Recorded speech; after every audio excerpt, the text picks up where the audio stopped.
এদিকে পবিত্র ঈদ উল ফিতর উপলক্ষে টানা ৯ দিনের ছুটি শেষে আজ রোববার থেকে খুলছে সব সরকারি, আধা সরকারি এবং স্বায়ত্তশাসিত আধা স্বায়ত্তশাসিত অফিস। সচিবালয়ে দেখা যায় কর্মকর্তা কর্মচারীদের চাঞ্চল্য। ঈদের আগে ২৭শে মার্চ বৃহস্পতিবার ছিল এসব অফিসের কর্মকর্তা কর্মচারীদের শেষ কর্মদিবস।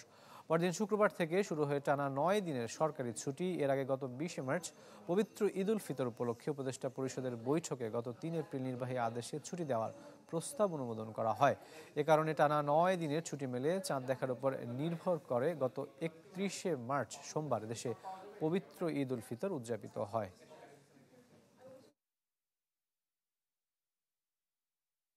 দীর্ঘ ছুটি থাকার কারণে আমরা আত্মীয়জনের সাথে দেখা করতে পেরেছি এবং বাড়িতে যাওয়া আসা রাস্তায় ঝক্কি জামানা তেমন একটা হয় নাই।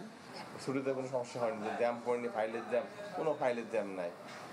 যেভাবে ওয়ার্কিং ডেতে চলে সেভাবে চলে গেছে, কোনো ফাইলই নাই এখন। ট্রেনে সুন্দরভাবে স্টেশনে গেছি, ঝক্কি ঝামেলা বিহীন আমি সুন্দরভাবে ট্রেনে উঠতে পারছি, আবার আসতে পারছি।